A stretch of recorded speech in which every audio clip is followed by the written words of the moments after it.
Be me, 26, female, working in digital marketing, essentially getting paid to doom scroll and make fonts look pretty. Life is stable, maybe too stable. The kind of stable where you start inventing problems just to feel something, but I don't need to invent problems because I have Marcus. 29, male, handsome in that annoying, effortless way. Great beard game.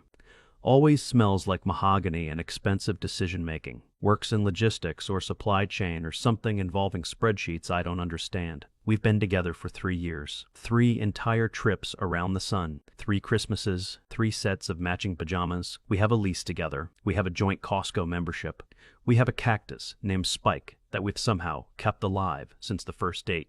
People call us goals. I hate that word, but I secretly love it when they say it about us. Marcus is the guy who opens doors. The guy who remembers my coffee order, oat milk latte, 2 pumps vanilla, extra hot. The guy who actually listens when I rant about my coworker Jessica breathing too loud. He's perfect. Suspiciously perfect.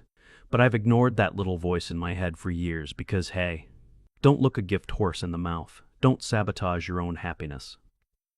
Flashback to early dating phase. We're at a wine bar. The kind with Edison bulbs and drinks that cost $18. We're playing 20 questions, just getting to know each other. He asks me about deal breakers. I've had 2 glasses of Pinot Grigio. I'm feeling loose and honest. I say, I don't think I could date someone with kids. I'm just not ready to be a stepmom, you know. I want to be selfish for a while. I want to travel and sleep in on Saturdays. He nods. He looks me right in the eye. Smooth as velvet, says totally get that, babe. Same page. And we move on. Talk about favorite movies. Talk about whether pineapple belongs on pizza. It doesn't. Conversation forgotten. Buried under 3 years of memories. Cut to present day. It's a Tuesday. Raining outside. Standard dreary Midwest gloom. Marcus is at work. I'm working from home, wearing his oversized hoodie because it smells like him. Bored out of my mind, waiting for a render to finish. Scrolling TikTok. Video pops up on my FIP. Signs he's hiding a double life. Usually I scroll past this paranoia bait, but something catches my eye. The girl in the video says if his phone is always face down, check the records. Marcus always puts his phone face down. If he has unexplained gaps in his schedule, investigate. Marcus goes to the gym a lot. Like, a suspicious amount for someone whose biceps aren't growing that fast. I laugh it off. Tell myself I'm being toxic. Close the app. Open it again. The algorithm knows. Next video is an ad for a background check site. Find out the truth for $19.99. I'm bored. I have 20 bucks. I have his full name. I have his birthday. It's basically a harmless prank on myself. Proof that I'm crazy and he's perfect. I enter his details. Credit card info. Loading bar spins. Searching public records. Searching criminal history. Searching known associates. I'm sipping my cold coffee, expecting nothing. Maybe a speeding ticket from 2018. Maybe a lien on a car he sold. Report generates. Long list of addresses. His old apartment on State Street. His parents' house in Ohio. Standard stuff. Scroll down to possible relatives. Mom. Dad. Sister. And a name I don't recognize. Lily. Last name matches his. Age 9. I freeze. Coffee cup hovers halfway to my mouth. Maybe it's a niece, but the label doesn't say niece.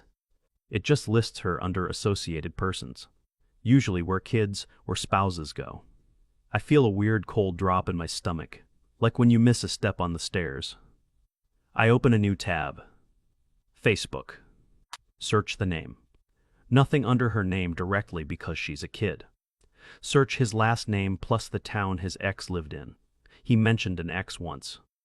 Sarah. Said they broke up years ago because they wanted different things. Search Sarah plus his last name. Nothing. Search Sarah plus the town. Find a profile. Locked down mostly. But the profile picture is public. It's a woman, smiling, holding a little girl. Little girl looks to be about 9.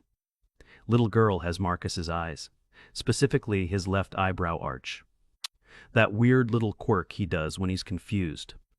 This kid has it permanently etched on her face. My heart is hammering against my ribs, like a trapped bird. I'm zooming in on a pixelated JPEG, trying to convince myself I'm seeing things. Maybe it's a coincidence. Maybe lots of kids have arched eyebrows. I scroll through the few public posts, find one from 3 years ago, right around the time we started dating. Happy 6th birthday to my angel Lily. No tag for the father, but in the comments, someone writes she looks just like her daddy. And Sarah replies, "Yep, pure Marcus genes, LOL. Pure Marcus genes." The room is spinning. I stand up, knees weak, almost knock over the cactus. Spike wobbles but stays upright. Unlike my entire reality, I sit back down, stare at the screen. 3 years, 1,095 days. We have talked about everything. We have talked about fears. We have talked about childhood trauma. We have talked about which Muppet represents us best, and he never mentioned a human being, a whole living, breathing 9-year-old human. I check the dates again. The kid is 9. We've been together 3. Math is mathing. This isn't a cheating baby. This is a pre-existing condition. This is a prior engagement. I feel sick, physically nauseous. I run to the bathroom. Dry heave over the toilet for 5 minutes. Nothing comes up but bile and betrayal. Wash my face. Look in the mirror. I look the same, but I look stupid. That's the overwhelming feeling. Stupidity. How did I not know? The gym? Trips? The weekends he visited his parents in Ohio? Was he seeing them? Was he playing dad? Or is he a deadbeat who ignores the kid entirely? I don't know which is worse. Dating a liar who sees his kid, or dating a liar who abandoned his kid. I don't know. Phone buzzes. It's Marcus. Text, "Hey babe, picking up Ty for dinner?" Pad see you? Normal. Casual. The text of a man with nothing to hide. I stare at the phone. Do I reply? Do I block him? Do I burn the apartment down? No. I need answers. I need to see his face when the lie crumbles. I text back, "Sure, see you soon." Put the phone down. Sit on the couch. Wait. The waiting is the worst part. Every minute feels like an hour. I hear the elevator ding down the hall. Footsteps. Key in the lock. Handle turns. He walks in. Smiling. Holding a paper bag that smells like soy sauce and grease. "Hey, beautiful." He kicks off his sneakers, looks at me, stops. My face must give it away. I'm not a good poker player. I'm sitting on the couch in the dark, arms crossed, laptop open on the coffee table, screen glowing. He puts the food down on the counter, slowly. "Babe, what's wrong?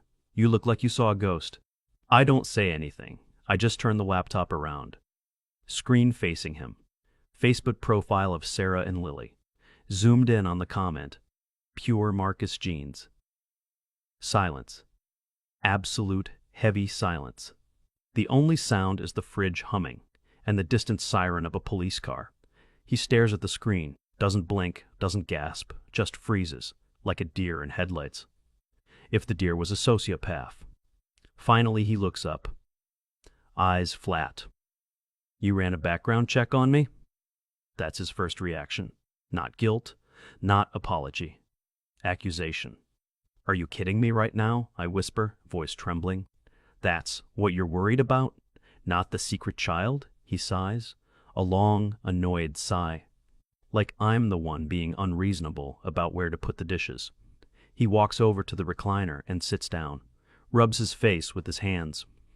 "Look, it's complicated." "Is it?" I ask. "Is it complicated, Marcus? Or is it actually very simple? You have a daughter. You hid her for 3 years." He looks at me, puts on his reasonable guy's voice, the voice he uses when he's explaining why we need to switch internet providers. "I didn't hide her exactly. I just didn't mention it." That is the definition of hiding, I scream, shocking myself with the volume. Why? Just tell me why. He leans forward, elbows on knees, looks earnest. Remember our second date? At the wine bar? You said you didn't want to date a guy with kids. So? So, he continues, I liked you. I really liked you. I knew if I told you, you'd walk away. So I didn't tell you. I figured we'd get to know each other, fall in love, and then, when the time was right, I'd bring it up. 3 years. Marcus, 3 years is not finding the right time. 3 years is a lifestyle. When were you planning to tell me? At the wedding? At the funeral? He shrugs.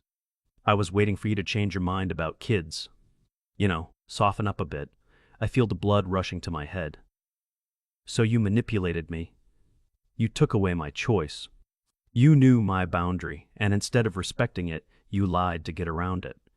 He stands up, starts pacing, agitated now. Oh, don't use that therapy speak on me. Manipulated? Really? I gave us a chance. We've been happy, haven't we? We have a great life. We love each other. Are you really going to throw that all away because of a technicality? A child is not a technicality, I yell. A human being is not a term and condition you scroll past. Do you see her? He stops pacing, looks at the floor. Yeah. Sometimes. When you think I'm at the gym on Saturday mornings, I go see her. When I go to conferences in Ohio, I take her to the park. Another wave of nausea. The gym. The conferences. All lies. Every single one a carefully constructed brick in the wall of bullshit. So you're a good dad, I say, voice dripping with venom. You're a great dad who pretends his daughter doesn't exist to his live-in girlfriend. How does that work, Marcus? Does she know about me? He flinches. No. I didn't want to confuse her. I told her I live alone. My heart breaks for this kid I've never met. This little girl named Lily, who thinks her dad lives in a void, who probably wonders why he can only see her on Saturday mornings. Because he's busy playing house with a woman who doesn't know she exists. You are unbelievable, I say, standing up, shaking. I can't do this. I can't look at you. He steps toward me, reaches for my hand. Babe, come on. Calm down. It's in the past now. You know now. We can move forward. She's a great kid. Really, you'd like her. She's funny. She likes Star Wars. We can introduce you slowly. You don't have to be mom. Just Marcus's friend. The audacity. The sheer unadulterated gall. He's trying to pivot to introductions 5 minutes after the confession. Get out, I say. Quietly, he blinks. What? Get out of the apartment. Go stay at a hotel. Go stay with your secret family. I don't care. Just get out. He laughs, a nervous disbelief laugh. You're breaking up with me? Over this? After 3 years? Because I have a kid? You're proving me right, you know. You're proving that you're shallow and selfish, just like I feared. Gaslighting level. Expert. Turning it back on me. Making me the villain for reacting to the lie. It's not about the kid. Marcus, it's the lie. It's the 3 years of lying to my face every single day. It's the fact that you looked me in the eye this morning and kissed me goodbye while living a double life. He shakes his head.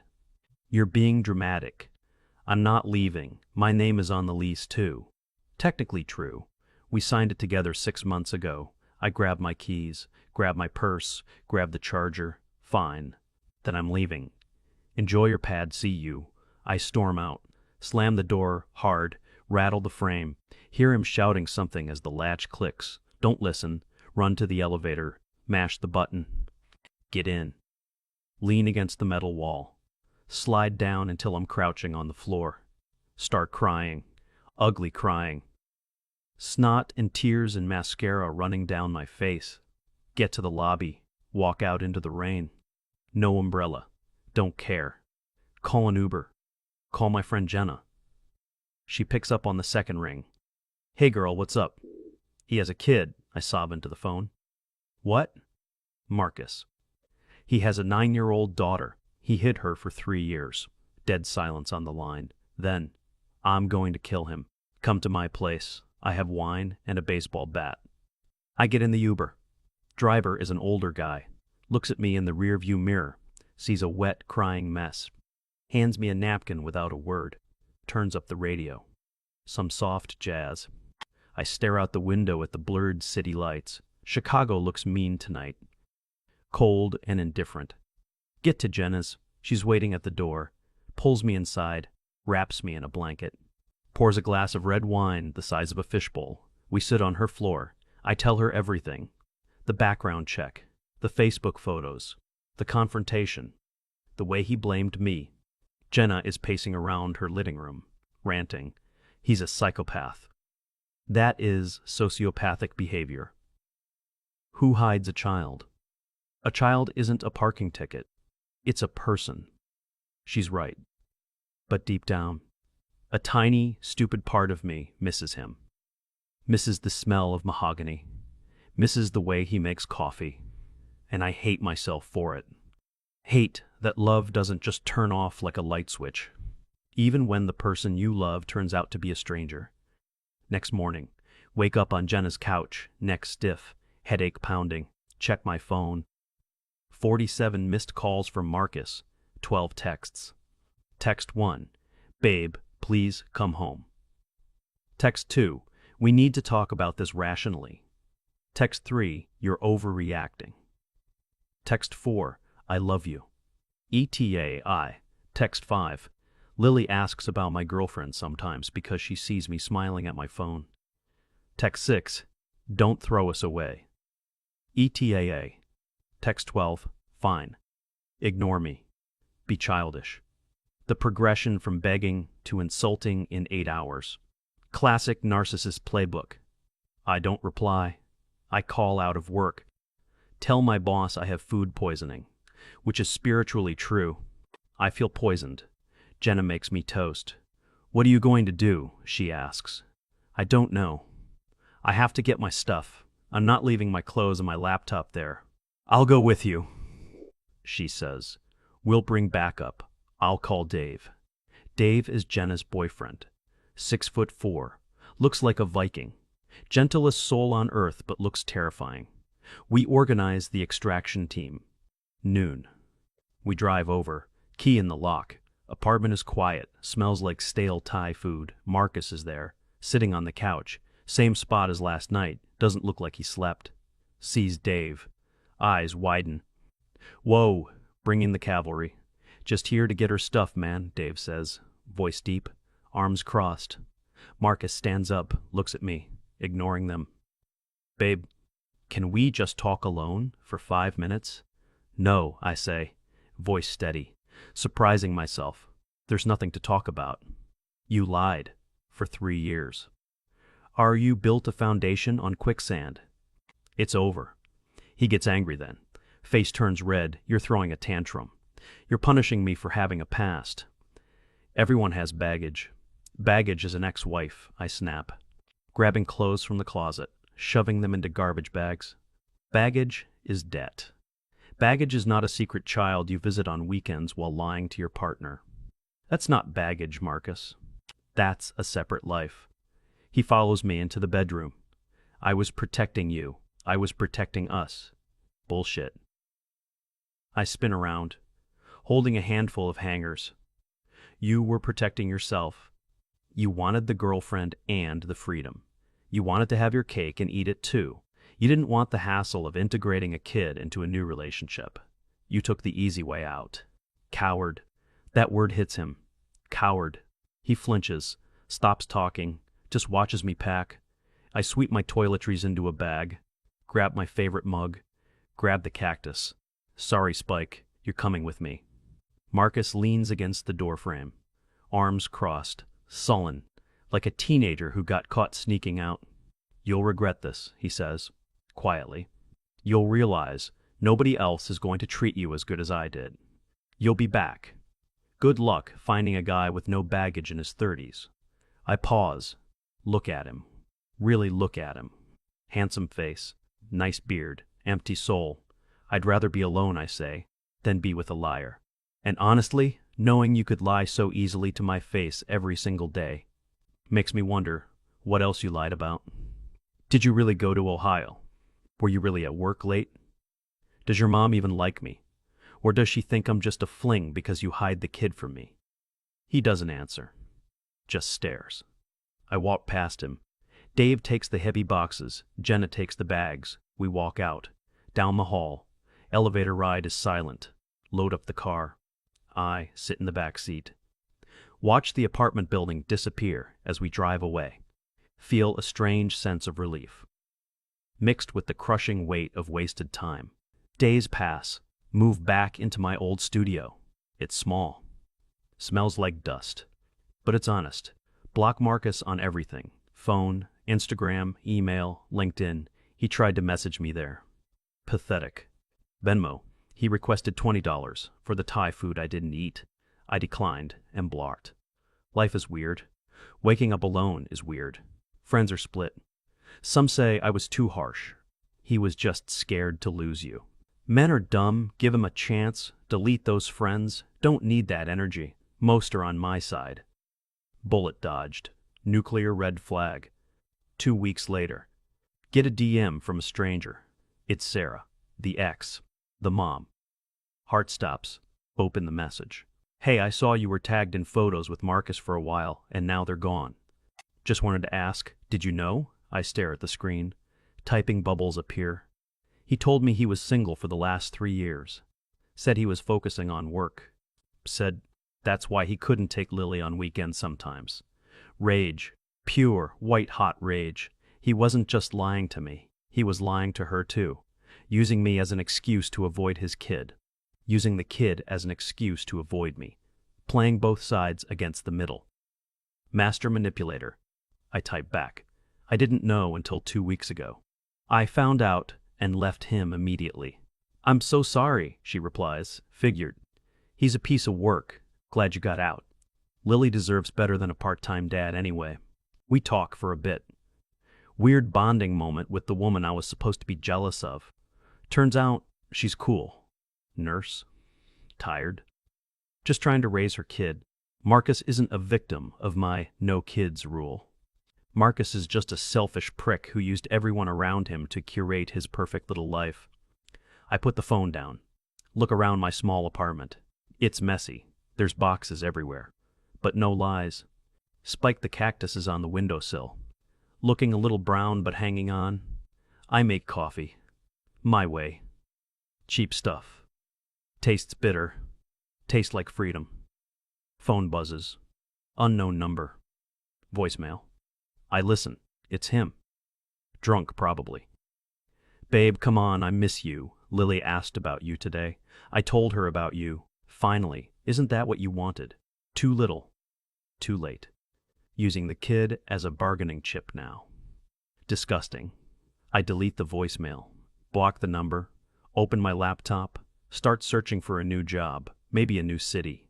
Chicago feels tainted. Maybe somewhere sunny. Maybe somewhere where men introduce their children before the 3-year mark. Lesson learned. Trust, but verify. Always run the background check. Always trust the gut feeling. And never, ever date a man who claims he has 0 baggage. Because usually, that just means he checked it at the door and forgot to give you the claim ticket. Closing laptop. Going for a run. Running until my lungs burn. Running away from the version of me that was stupid enough to believe him. It hurts. It sucks. But at least I know who I am, and I know I'm not a stepmom. Not today. Not to his kid, and definitely not to him. Final thought, if he hit a human. Imagine what else is in that closet. Skeletons probably having a party. Glad I didn't stay for the cleanup. End of lines.